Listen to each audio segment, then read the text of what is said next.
Devlin, Untamed. 5, 4, 3, 2, 1. The Platform. iOS, it's only sport. That's the name of the show. That's the name of this podcast. Martin Devlin, Lachlan War. Highlights from today's program. Is Webby going to sign a long-term contract? Can the Springboks side, with injuries and abstentions, defend their World Rugby Championship title? Quarterfinalists have all been found at the Women's World Cup. And should a young man who smokes a joint be suspended for a month from his sport because of that offence? Let's start with that. As always, tablets in hand, I say gather my flock. Free Isaiah, I say. Come on, folks, let's go to the mountaintop. We live in an amazing, amazing world, and it's wasted on the crappiest generation of just spoiled idiots. Oh, here we go. Oh, yeah, here we go. I got something here. What a complete joke this is. Isaiah Walker-Leawedi, you have nothing at all to be ashamed of. You have no reason at all to hide. You have done nothing that deserves a 1-month ban. This man, this New Zealand Māori representative, Hawke's Bay representative, Hurricanes representative, tested positive for cannabis and has been suspended for a month as a result. What an outdated, idiotic, complete load of pony. He's been suspended by New Zealand Rugby, who've also insisted he enter into a, get this, treatment program. What the hell is that? What a load of complete bollocks. For what? For smoking a joint? Is this the most heavy-handed, out-of-whack, overboard punishment for a non-crime we've seen in sport all year? The answer is yes. The answer is goddamn yes. I'm appalled at this decision. It is draconian, it is insulting, it is wrong on every level. But it's against the law, you might say. But please, so what? We all know that the law is an ass. You can get this stuff medically prescribed now. You can pop into a pharmacy on Ponsonby Road in Auckland and walk out with an ounce of medicinal heads. You're meant to use it for tea. You can smoke it. You can do what you like at it. There is no physical benefit or advantage attached to smoking cannabis. It's not performance enhancing in any way in any sport. It's recreational, it's medicinal, it's a lifestyle choice for almost half the country who'd rather smoke a joint or pop an edible than scull a whole heap of grog. Look, the guy was in Fiji.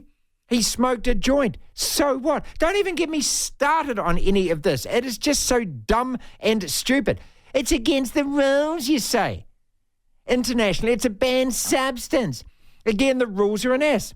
Nick Patterson, the CEO of Drugs Free Sport New Zealand, has advocated for 15 years to remove it from the prohibited drugs list. This is where New Zealand Rugby, you need leadership. Leadership. The fact that this hasn't been actioned, hasn't been taken off the prohibited drugs list is as much of a joke as this stupid punishment is. And it's nothing but a reflection of a whole lot of fishheads and cushy admin jobs not wanting to rock the boat with their international overlords. Oh, I'm not going to stand up and do that just in case the IOC bosses see it and they go, oh, he's not going to get a job up higher up the ladder. You know what I mean. New Zealand Rugby, you've got to be ashamed of yourself. A 1-month ban, good Lord. The stuff that we all in the media know about many other players and administrators that never gets into the public domain, this is such a minor matter, and it is made major by the fact that you have just ham-fisted it and chosen to suspend the guy for a month. Now what happens? His name, his reputation gets sullied. He's all over the internet forever. His future career prospects and travel opportunities could well be handicapped, jeopardised by this. Yet you happily endorse players who have been convicted for serious domestic violence and assaults. And those players still play in our national team. And yet this guy cops a 1-month ban for having a bit of cannabis in his system. This punishment is a complete joke. Marijuana isn't even as worse or bad for you as having a vape. Isaiah Walker-Leawedi, hold your head up high. You have a hell of a lot of support out here, bloke. Devlin. What do you want? We want information. Information. You won't get it. The Platform. Around about this time, every weekday afternoon, Lood, you present the sports news for us. Run it through. I do. I'll start off with the FIFA Women's World Cup. The FIFA Women's World Cup. 2 games on tonight. Apologies. What am I saying? There's no games tonight. I just assumed that there was. I'm looking at the schedule now. We don't have games till Friday. Yeah, and you're going to one of those quarterfinals. And I'm going to one of them. So the quarterfinals are set. Spain and Netherlands. Well, first off, they're set because Colombia beat Jamaica 1-0 last night in the first of the final 2 round of 16 matches, if that makes sense. France then smacking Morocco 4-0. I think both winners expected. The Colombia-Jamaica game was a lot closer than I thought it would be. I thought Colombia would run away with it, but 1-0 in the end. So Spain-Netherlands, that is the first of 4 quarterfinals. That's on Friday at 1 o'clock. Japan-Sweden, 7:30 on Friday. Australia-France, that's probably the pick of the bunch. Spain-Netherlands will be good. Actually, they'll all be good. What am I saying? But Australia-France, I think that'll be the one that I'm the most keen to see, because Australia, home team, up against a very good French side, but, does the home team get a leg up because of, being at home and playing at their own stadiums and whatnot? So that's on Saturday at 7 p.m. Saturday at 10:30 is England-Colombia. Those will sort the semis, which begin next Tuesday. So a little under a week away from the semi-finals. All right, rugby news. The South African rugby team, the Springboks, have been named for the Rugby World Cup. Loose forward Siya Kolisi has been chosen to captain South Africa in its Rugby World Cup title defence despite not playing a test yet this year. Fly half Handrè Pollard was among a trio of winners from 4 years ago to miss out and leave the Springboks with questions in key areas. That trio being Pollard, centre Lukhanyo arm, lock Lood, Jager.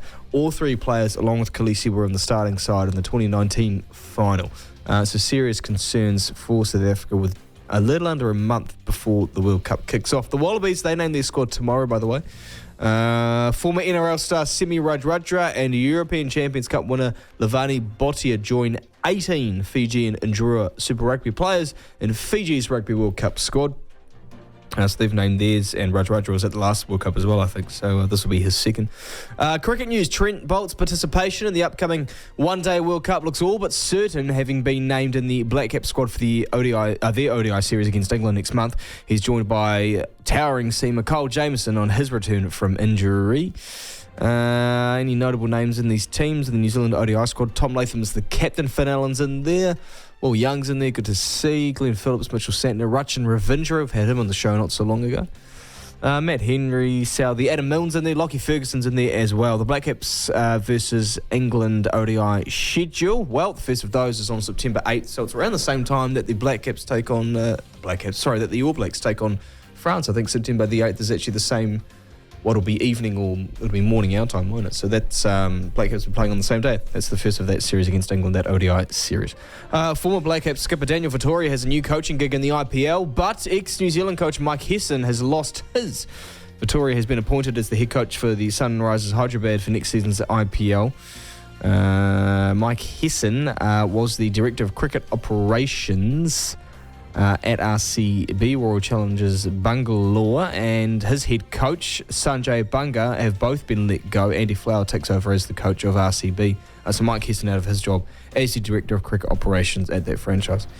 A final sprint lap, by Aaron Gate and Campbell Stewart has secured a bronze in the men's 2-rider Madison at the Cycling World Championships, the Track Cycling World Championships in Scotland, are setting a new medal haul record for the New Zealand team. It's their 6th medal for this event so far, beating their former record of 5, which was on 3 separate occasions.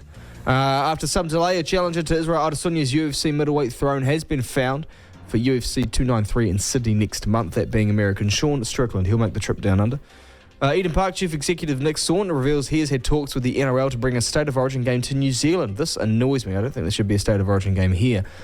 Saunders confirms he's had discussions with the NRL along with Warriors CEO Cameron George over the possibility and is desperate to make the State of Origin a match of such in New Zealand, keen to make it a reality. And just finally, there were reports that Payne Haas, the Brisbane Broncos star front rower, was set to re-sign with the club on a $3.5 million deal over 3 years. Fresh reports have come out and said actually he and his management are declining the offer and nothing has actually been signed. I'm not too sure where it's at. I don't know if it means that Haas just wants more money or he actually wants to leave the club. Not good for my Brisbane Broncos. Anyway, that's what's making news, Martin. Devlin. Oh my goodness me! The platform. The South African World Cup squad has been named. And to put a New Zealand perspective on it, their captain, Kolisi. So that's Sam Cane. Hasn't played for a couple of months, serious knee injury. He's been named. Will he even play? They've lost their first 5. They've lost their centre. They've lost one of their champion locks. 3 guys that were absolutely instrumental in them winning in Tokyo 2019. How does this adjust in terms of the way that you, I, and everyone thinks about their World Cup chances? Andy Capostagno, Supersport South Africa, his thoughts. The news that your squad has been named probably down the bulletin order in South Africa, with still the overwhelming reaction being fear and awe and wonder at the All Blacks named the day before. Oh, absolutely. Yes. Headline news not. Oh, come on, Andy. Surely you know that we're the biggest threat to you. It's a quarterfinal. That is a final. Come on. Well, bear in mind that England's squad was announced on the same day as the All Blacks. Are you not trembling at that? Not really, because I look at Steve Borthwick and I can't see a guy he just doesn't look to me like a World Cup winning coach. Do you know what I mean? I mean, he might be a great coach. He just doesn't come across like he is. Yeah, I know exactly what you mean. Well, let's look at yours then to start with. And the big news that Siya Kolisi has been named World Cup winning captain from 2019. It's been called major knee surgery in April. What exactly was it? Because at various times it's been called a tweak and he was going to get through it without surgery, and now it's called major knee surgery. What exactly was it? Well, I commentated on the game when he did it. The Sharks are playing at Kings Park, and it was one of those, as soon as you saw it on the replay, you thought, oh dear, that's his World Cup gone. Obviously, he hasn't played since. I can't tell you whether it's an ACL or anterior or whatever ligament it is, but I can tell you that it looked very serious. Butch James was in the commentary box alongside me on the day, and Butch has had 4 major surgeries, 2 on each knee, but he, of course, is a World Cup winner. So where there's life, there's hope, and I think that they've probably got to the stage where Kolisi will play. Whether he will make it through the entire tournament is another question. Okay, they say that he's going to be ready for that first match against Scotland. Do you think that is a possibility or a probability? I think they might even slip him onto the bench for the game against the All Blacks at Twickenham. Just to frighten you guys. Okay. And yeah, I think the idea is that they want him to start the tournament, and to give that sort of little bit of quality that is required now that it's been confirmed that our 2 best backline players, Handrè Pollard and Lukhanyo, aren't in the squad. Yeah, so those are the other 2 admissions.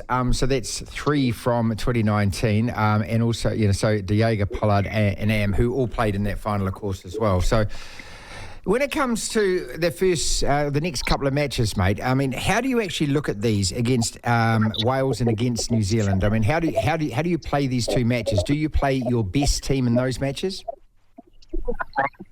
Well, I'm sure that the guys who are going to play for the All Blacks against the Springboks at Twickenham will be feeling exactly the same way that the Springboks will, which is, my God, I hope we don't hurt ourselves in the final game. The Welsh game, I think, is a chance for the Springboks to sort of just put a few parts together now that they know they haven't got Pollard and Am. And then the All Black game will be the genuine test. Incidentally, I believe it's sold out, which is fantastic. Over 80,000 people at Twickenham, and my daughter will be among them, I'm happy to say.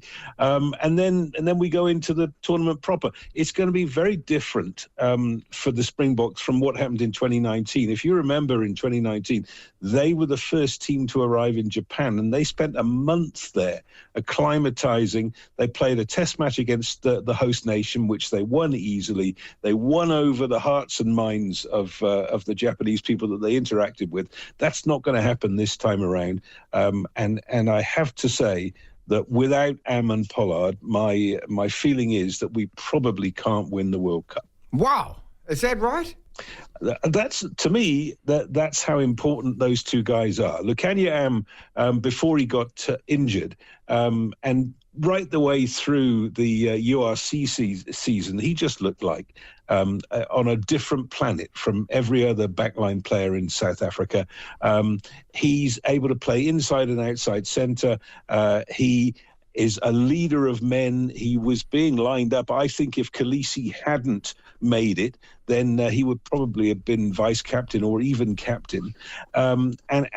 He has the total respect of the players because of the way he plays in his position. And remember the way that he played in the final in 2019. And then with Pollard, now everybody will be talking about the fact that he's not there, therefore we don't really have a genuine world-class fly half. Manie Libbok is not a genuine world-class fly half. Damian Willemse has been sort of moved around and doesn't really know what his best position is. But most important of all is that Pollard's our best place kicker. And without a genuine world-class 80% place kicker, you can't win a World Cup, and that's what worries me more than anything else.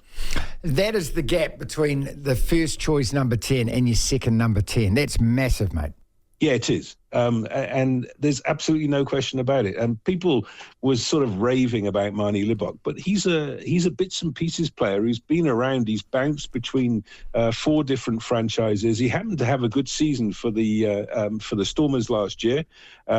They got through to the final of the URC, and then they lost in this year's final, and he put on a little bit of a stinker of a performance and sort of crumbled under pressure. And in the warm-up games that we've been playing hitherto, his place kicking really hasn't been up to very much. And my feeling is that even though he might start as the first choice number 10, if they get through to the knockout stages, I think he will have lost his place. To hear the full interview, download the platform at the App Store. Via Platform Plus, you can go back and listen to the whole show and all of the interviews in full. I'm the Minister of Common Sense. That means I get to talk about what I want to talk about, even though you want to talk about what you want to talk about. Next! Is he right when he says, without an 80% world-class goal kicker, Andy Capostagno there, that you cannot win a Rugby World Cup? Well, I haven't run any numbers on, teams who's how good the first fives have been at kicking over the last how many tournaments, but I mean, in 2011, we were down to our 4th first five by the point of the end of the first half of the final. We still won. How vital was his kick? Because we only scored one try in that game. Yeah, but I mean, had we, back to 2003, okay? Who won it for England? Yeah, no, Johnny Wilkinson, I know. But the point is that if we had Dan Carter, we would have been a lot better in the 2011 final. Aside from 2015, I think that, when we were such a good team that, did we really need a fantastic goal kicker in the end? Of course you do. Well, every team does. Here it is. Look at the final 2019. South Africa scored those 2 tries in the end of the at the end of the game, the last 10 minutes. But Pollard's kicked 6 penalties before that. That's it. So if we lost the same 3 players, we lost our first 5, Richie Mwanga. We lost one of our centres, Jordi Arico. We lost one of our champion locks, and this is a world champion lock that the Jager that they have lost. Jager. Would we be in the same position? Would you be saying similar stuff? Yeah. It is almost impossible for us to win without those 3 blokes. I think we can get away with no Retallick and no Ioane, but I think if we lost Mwanga, we're in serious trouble. Yeah, so Handrè Pollard is a massive loss. And if Sam Cane or Ardie Savea was under a serious injury cloud, again. I'd be more nervous if it was Sam Cane than Ardie Savea, but yeah, I would be very uneasy. So, does this change the way that you now feel about potentially playing the Springboks in the quarterfinal after hearing that squad and the problems they have? No, because they'll probably lose to Ireland in the... this would give me more comfort in predicting Ireland to top that group, and that means that, if we beat France, which is a huge if we beat France and play the Springboks, then... I'd rather play the Springboks than Ireland in the quarterfinals, now, without a doubt. And then, should we win that, which if we play that... And we've proven with we can beat them when they've got a arguably better team on paper, at least, the way we did at Mount Smart. So, no, I'd much rather play them in the quarterfinals. Will Kolisi play, and how much will he play? Who's their first game against? Scotland. Scotland? Yeah. Would you bring him off the bench maybe for that game? Well, is he going to play in the warm-up at Twickers against us? They got another game against Wales. Not. I can't see that. No. I don't think they'll play him against Scotland. I think Romania, maybe. I wouldn't even be surprised if they leave him right till the very last. Scotland are a good side. That's the problem. So would you name him on the bench as well as another loose forward for the Scotland game? And then if you guys are in some serious trouble, you bring on the other replacement. But if you're a couple of tries ahead, then you bring him on just to see how he goes, and then build him up towards the quarterfinal. I mean, that knee injury was back in April or May, and I gather it's an ACL injury. They've never said, have they? Well, yeah, and that's what I gather. Those are 9-10 month injuries, which is why. Well, I think it's really telling when Andy said to us then he was commentating that game when the guy went down. He went, he's gone. Yeah, he's gone for the year. All right, leagueies, let's talk NRL. David Morrow from the Continuous Call team. His thoughts on all the teams that could still make the finals and their prospects from that point on. Big smiles on this side, of course. We only won 6 games last year, 13 wins already. But now it's serious because you can't get that amount of wins and fail to go on with it. So, I suppose it just creates a new challenge for the club, isn't it? You've got to go to the finals and you've got to start winning these games. That's true, but they've still got they've got a great draw, as probably everyone has pointed out. And if the Broncos do fall over a couple of times between now and the end of the minor premiership, and the Warriors win all 4, they could still sneak into second place, which means gives them a final match at home in the first week of the finals. And we all know if they win that, they get a preliminary final at home. So there's still optimism that could happen, which would be even easier to get to the grand final. Just on that, before we get into everything else, Cam George is staying mum on this because it's a really delicate topic and an issue about where the NRL want to play these finals games, and given the fact that they take all the money from it, whether or not they say, hey, no, Mount Smart's too small and to go to Eden Park, which would stick it right up the craw of all Warriors fans who want the game at home. What are your thoughts on this? Well, I think they should be allowed to play at their home ground. I mean, other clubs are. Penrith can play out at their home ground. I mean, some clubs aren't allowed to. I mean, Cronulla not allowed to play there because it only holds 12,000. But I would have thought if Penrith were allowed to play at home, surely the Warriors were allowed to play at Mount Smart. I mean, that makes sense to me. I mean, there's a reason why Cronulla can't. But most of the other clubs are allowed to play on their home ground. I don't think they're allowed to play at Manly because the facilities are so rat something. You know what I mean? Mm-hmm. No, look, you never know, though, with the NRL. It's a bit like some of the things that they do, but they probably want to play at Eden Park because it's this fancy ground and all of that, and a lot of money's been spent on it. But will it increase the crowd? I don't know. If there's a chance they can get 40,000, well, that's probably what their thinking is. But if it's just going to be a capacity crowd that fits from Mount Smart Stadium into Eden Park, I think that's a low blow to the Warriors. Are the Warriors the best matchup to beat them, given the fact that they play such similar styles, do you think? And also, I'm looking at most of the other teams and think there is a chink in the armour. I'm not saying there isn't with the Warriors, but I'm just trying to get a match against the Panthers and say who could possibly knock them off. Well, the Warriors could, because they've got a bloke called Andrew Webster who probably knows the ins and outs of Ivan Cleary as well as anyone, if not better than anyone. So to start with, they've got that, and they've got this Sean Johnson factor. Sean's playing football probably as well, if not better than any time in his career, and we all know at his best, he is just, he's the best player in the game. I mean, he will probably, I would think, get the Dally M. I'll be very surprised if he doesn't. I mean, every time they win, he's the best player on the field. If they win their last 4 games, he's already won the Continuous Call team Player of the Year. He's that far ahead. Go on, that far ahead? Yep. He's that far ahead now. I think he's 14 points clear of second with 4 rounds to go, so he can't get beaten in our Player of the Year competition. And, and last year, our competition mirrored the Dally M's to a large extent. So, I just find when you have a look at over the year, you think the only bloke that come near him is probably Payne Haas.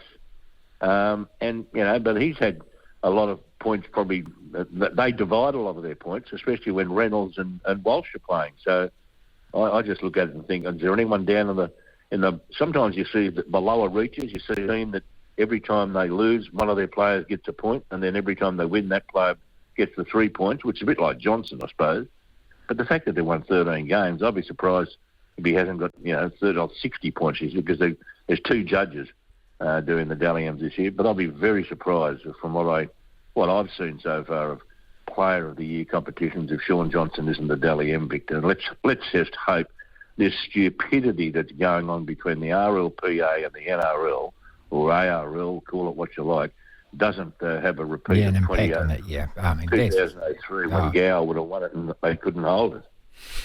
I'm going to go team by team here and see what you think. Although, pick me a sleeper, and because I've been looking at the Knights, I've watched their form, especially over the last 4 or 5 weeks or so, with Kalen Ponga playing like that. I'm not sure that they can go all the way, but they look like a really dangerous team at this time of year.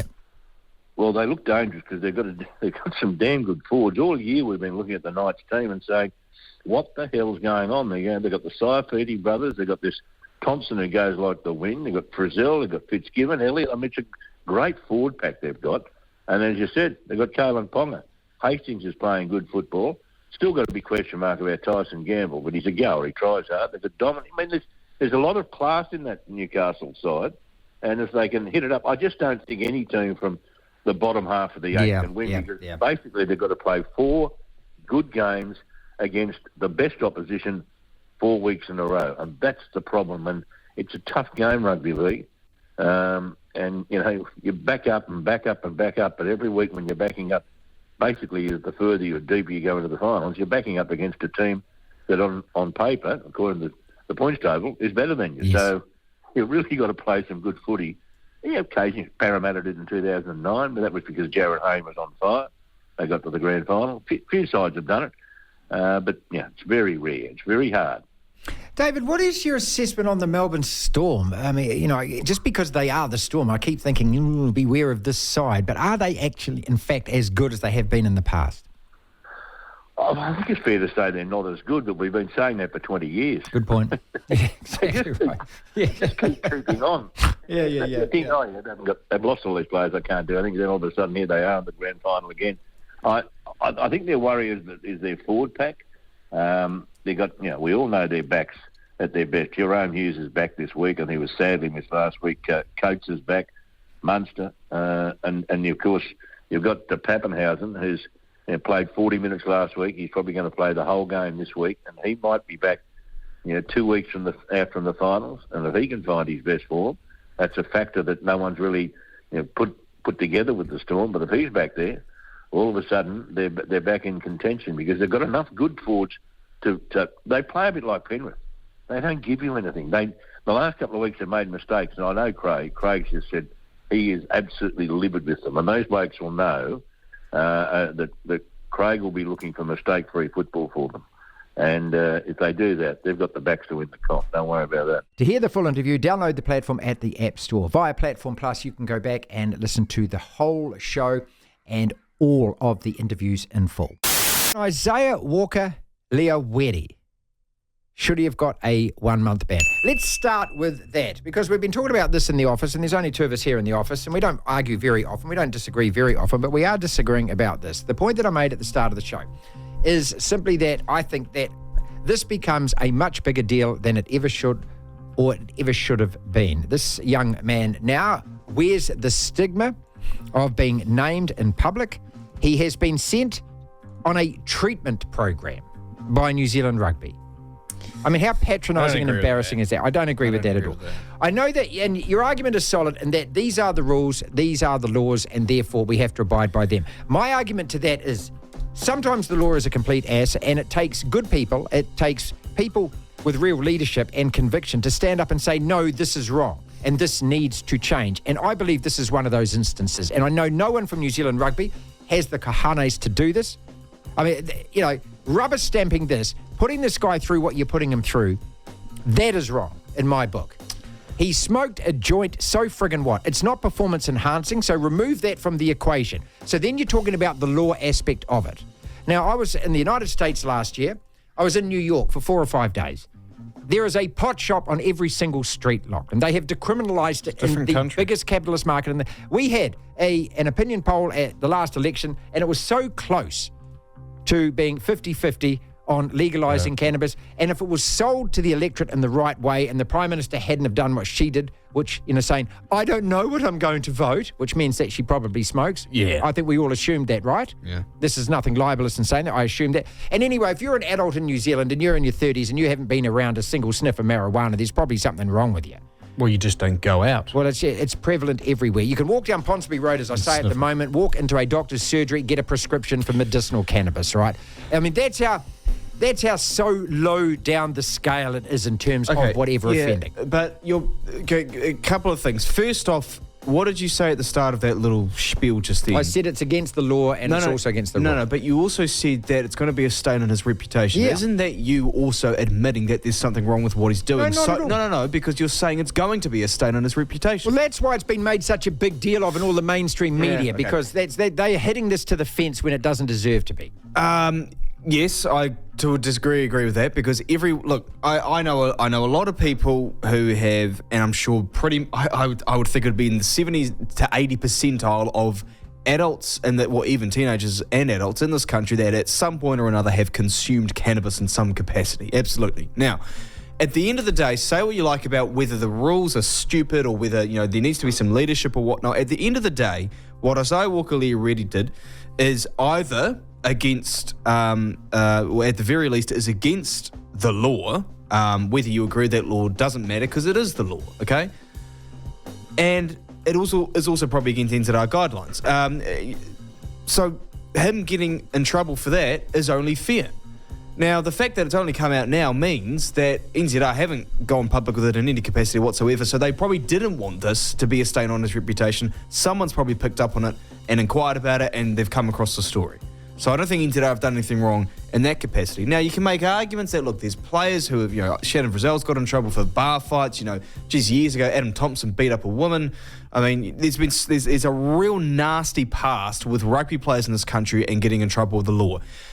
That being said, it doesn't mean that this person should get away with this without any punishment, because in the past, guys have gotten away with far worse, or from a certain perspective, far worse. So that, I don't think, comes into it at all. You've got to isolate the incident and go, at the end of the day, whether you agree with the laws and the guidelines or not, what he's done is wrong by the law and by what NZR... Do you not think, though, at some stage, mate, that, as I say, it takes strong leadership and strong people to sometimes stand up and say this? Look, I marched... Yeah, sure, you can stand up... for homosexual law reform back in 1985 when every single rugby playing person in the country was standing there throwing jugs at my head and calling me a puff for doing it, right?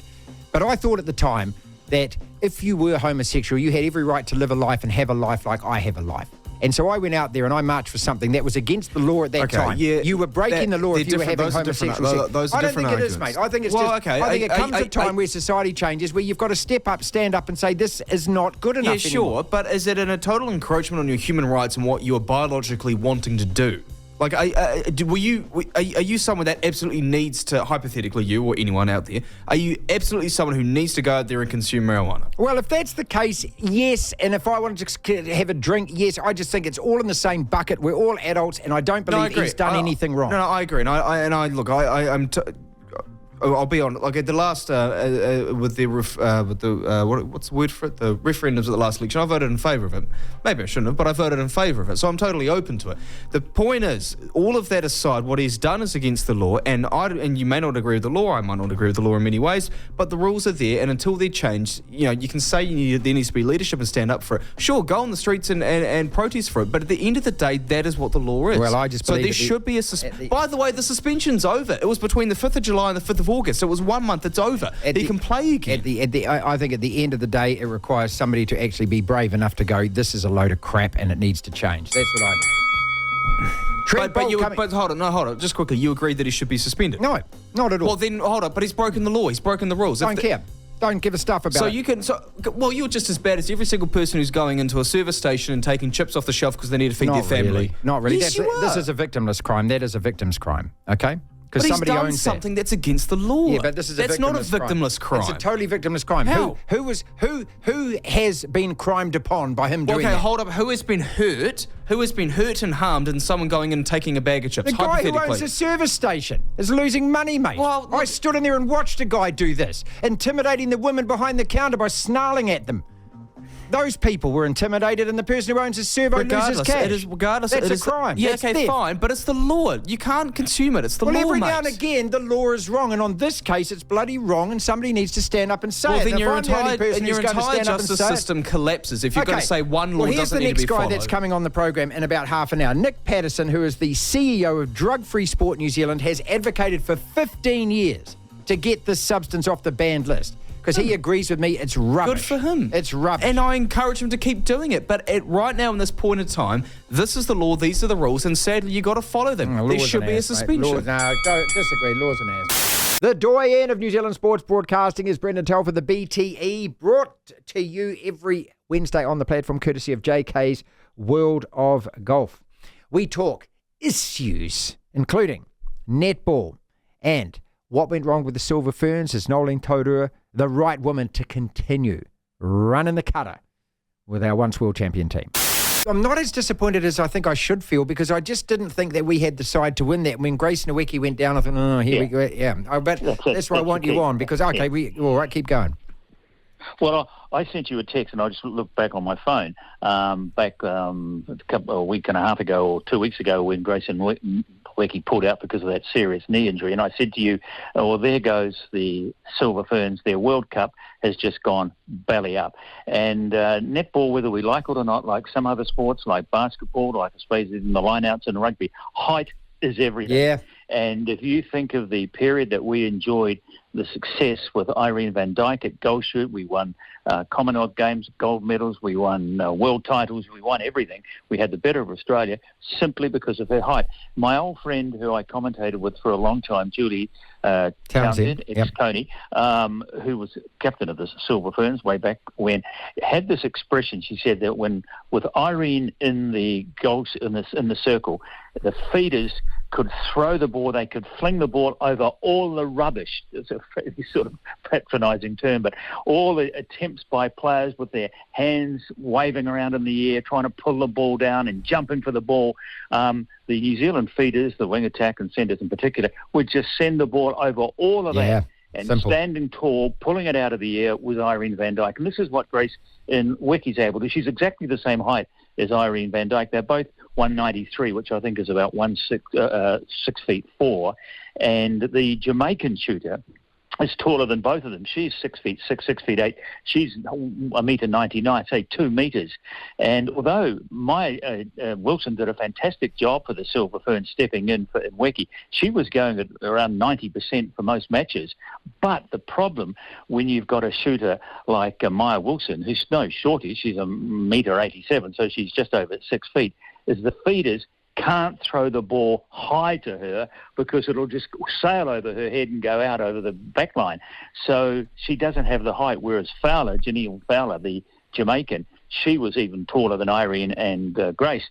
So her feeders could toss the ball as high as they liked, and she could just pluck it out of the air, which is what Irene did for years and what Grace Nweke does. And so when you don't have that height, it's really tough. Well, hang on a second. Okay, well, how do Australia combat that? Because they didn't seem to have a problem with it. They belted Jamaica in the air. Well, they eased past them with 3 goals, but they seemed to counter her, and then they smacked England in the final. Well, the other way that you can stop the ball getting to the Fowlers and Van Dijks and Nwekes of this world is that you have to mark very closely and up the court and keep the feeders as far away from that goal circle as you can. So it then brings into question the fact that they have to be absolutely accurate with their feeds. And this is what the Australians do. They're smart. They've always been smarter than most other countries who play netball. Australia, they just have it in their DNA or something. And they also have a couple of tall defenders, which helped as well. So they have plans. I mean, they still enjoyed success against New Zealand, even with Irene van Dijk at times, in the circle, so the shooting circle. So there is more than one way to skin a cat, but when you've got that height there, and Fowler in particular, it was almost like she had Velcro on her. She's unplayable at the Commonwealth Games, I remember. She just killed us there, right? She just even when she had to lean back and over and only get her fingertips to the ball, it would stick. And that's what she's able to do. And I couldn't understand why. You could ask Noeline this. Yep. Why in the first match against Jamaica she didn't play Kelly Jury in the defensive circle. She played her at wing defence from memory. She's our tallest defender. She's 6'2", whatever that is. Getting on to 188, mate. That's what I am. Yeah. And they didn't play. And I was thinking when I was watching that first match against Jamaica, I'm thinking, Noeline, you've got to put Jury back in that defensive circle to try and stop some of the ball getting to Fowler. She did in the second match, and we enjoyed a bit more success against Fowler in that playoff for the bronze medal. It was only in the last couple of minutes that we sort of fell apart and Jamaica won quite comfortably on the scoreboard. But it was a lot closer because I think we had more height in that circle, defensive circle, to try and counter what Fowler was able to do to us. But well, what does netball do now, Brendan? What does Netball New Zealand do now? If Nolan wants the job, she's got the job, right? Well, come on. They should be sitting outside the door of the Grayson Wicky's place. It's a bit like the situation with Williamson in our cricket. We rely so heavily on Williamson, and netball relies so heavily on Wicky. I don't know how long. Knees can be 6 months, can't they? Well, does she get the same kind of treatment, which isn't through ACC, that Kane gets? I should imagine that the best surgeon in the world is treating his knee. Does Grace get that as well, does she, or not? I hope she is. She does, yeah. And there's still a couple of international series coming up between now and the end of the Constellation Cup, haven't we? Yeah, that's right. I can't imagine that. That's not far away, I think, from memory. I'd be surprised if she's available for that, but later in the year I think we're going to England or somewhere. But she's the key. And she's a New Zealand product too, by the way. She's not an import from Africa. She was born in New Zealand, went to Avondale College and here in Auckland, and they need her back desperately. And so all of this criticism of Nolene should be tempered against the fact that it doesn't matter how skillful you are as a coach and what you can get out of your players. There's an old saying, if you haven't got height, you haven't got bite. And that's the main reason. I will say right here and now on the record that if Grayson Wicky had not been injured and had been taken a full part in that World Cup, at the very least, I think we would have made the final. I'm not saying we would necessarily have beaten Australia, but I think we would have made the final. I think we would have been good enough to have beaten England and Jamaica and got in and got ourselves into that final. But without her, as I said, my gut feeling was when she first announced that she couldn't participate anymore, that we were, dead Marines, basically. I'm the Minister of Common Sense. Yes! Which means I get to decide what we talk about. We need to talk. We need to talk. Time to play a game of what is more chance of happening. Yes! I pose a scenario, Lachlan, and you decide what has more chance of happening. The Warriors extend Andrew Webster's 3-year deal. I don't know how long they'll extend it for, but they extend it beyond the 3 years. Or South Africa go back-to-back at the Rugby World Cup. First one. You don't think the Yarps got a chance? I just think their chance. I think if they had their best team, absolutely, I would have given them as much a chance as Ireland and France and us. Because I think they're probably the 4 pace-setting teams at the moment. Those are major losses. I mean, this is a big sports story with really significant and consequences for us here in New Zealand, given the fact that we are on a collision course with them. We all think that it's a quarterfinal against Ireland or South Africa. They've lost Richie Mwanga.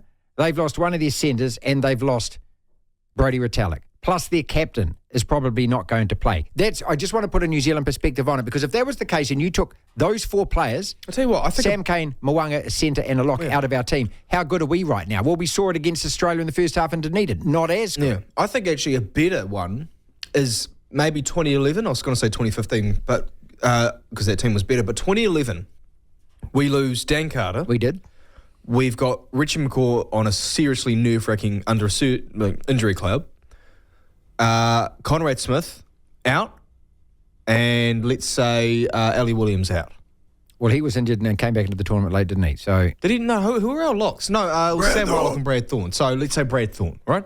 So you're missing your captain and your best loose forward, and one of the best in the world in that position. You're missing your out and out, without a doubt, best first 5, and one of the best in the world. You're missing the best centre in the world, and you're missing a pretty important lock in the hopes of you winning a World Cup. Yeah. I mean, seriously massive losses. And the thing with the Springboks, I think they're a bit similar to Australia, where the difference is the Springboks starting 15 or their 23 is very good. But there is a drop-off after that. Their next first 5 after Handrè Pollard. Same with us. Well, same with us, Same yes. with every team. I would argue that probably our B or C team would be better than the Springboks. Yeah, I think our B players are better than their B players. But you take out those guys from our team, mate. Yes! What is more chance of happening? The Warriors extend Andrew Webster's 3-year deal, or... Oh, can I just say, that's happening. So... It's not unlikely. Like, that's going to happen. Well, the Warriors are... I'm presenting the scenario. You have to decide. All of your scenarios, I'm probably going to say the first one. Or the Matildas take out the tournament. The first one. Well, do you think... The Warriors are going to extend Andrew Webster. Well, I also think that the Matildas have a hell of a chance. They We'll talk do. to Miles about this after. They don't have as much of a chance as, I think, Japan. They take on France in the quarterfinals to Australia, don't they? Mm-hmm. Yeah. Those two are... It's England. It's England or, isn't it? Okay, so the breakdown... FIFA Women's World Cup. No, because the quarterfinals are set. Australia take on France in the quarters, don't okay, they? well, there you go.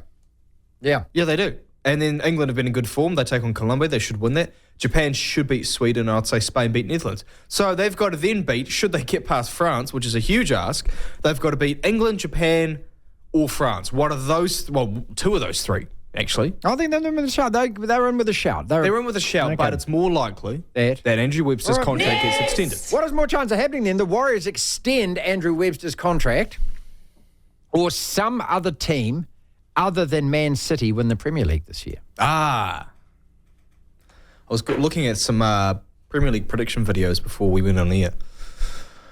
No one has ever won it 4 times in a row. I don't even think in all of English football. No one's ever won even the First Division 4 years in a row. Not just the Premier League, First Division full stop. Yeah, Gary Neville calls it the 4-year itch. What happens is after 3 years, the team kind of it normally dissipates, it drops off. Not even Liverpool in the 80s and the 70s could do it. No, not even United when they were at their pomp. Fergie, yeah. No. Then again, Man City feel as though, now this is the thing, we sit here and say they feel as though there's such a big step ahead of everyone else because they won the treble last year. With pretty much the same squad apart from Haaland, the year before Liverpool pushed them to the final week and City nearly bottled it. Last year, City won the title, but Arsenal bottled it. They dropped how many points in their last 5 or 6 games? Well, they dropped those. The gap between them and 6 City was points huge at a crucial time. Yeah, those consecutive draws against Liverpool, against West Ham, against Southampton. Yeah, they lost to Forest away, which I think secured the title for City, and they lost both games to City in the second over the last few months of the season. That's what lost it. So I would say Arsenal lost it as much as City won it. City, we kept on saying on here, they actually aren't even playing that well. We feel like there's another couple of gears in them right up until they probably beat Arsenal in that first game of the Emirates. So as much as Man City won the treble and as much as they've won 3 in a row, it's not in any way beyond the rounds of possibility that Arsenal go on another run again. I know I'm biased when I say this, that Liverpool can put together a good run as well. We still need another midfielder, I'd say. I think your United are within a shot. Maybe, I don't know. We're a long I think Spurs. Shot. We're a long shot. I don't think Spurs can win it. I don't think Chelsea can win it now because Christopher and Nkunku, their big star signings, out for 4 months, and Newcastle aren't winning the title. So it's probably between City, Arsenal, and Liverpool. Liverpool and Arsenal, the 2 teams. I think. But what is more chance of happening? Andrew Webster's contract extension. Finally, what is more chance of happening? Andrew Webster signs an extension to his 3-year deal, or the Warriors will play a finals game at Eden Park and not Mount Smart. I think that's more likely. You do? I think the NRL... Well, Andrew Webster is going to sign. Oh, damn it. Yeah, he will sign. No, okay, fine. No, it's Andrew Webster. Do you know what's going to happen here, people? The NRL, I didn't realise that the NRL have total control over this. So they can talk to the clubs, but ultimately they get to decide because they cash in at finals time. All the money the gate takers, obviously they pay the expenses, but the gate takings come to them. So what are they concerned about most? Most number of fans. There you go.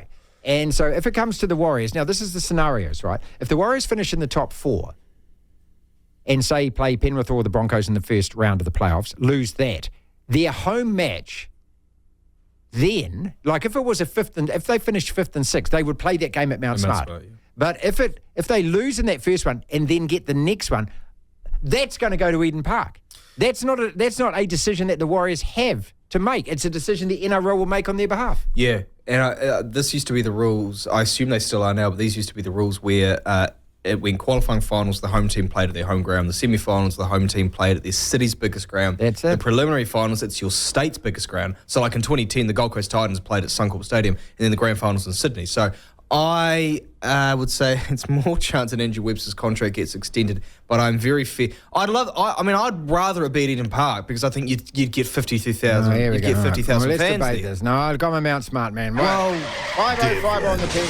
I'm as mad as hell, and I'm not going to take this anymore. The platform. That's our podcast for today. Thank you so much for listening. If you want to listen to the entire show, 1 till 4, Monday to Friday, download the Platform app, and via Platform Plus you can go back and listen to whatever shows over however many weeks at your leisure, at your listening pleasure. Platform Plus. First thing to do though is download the Platform app.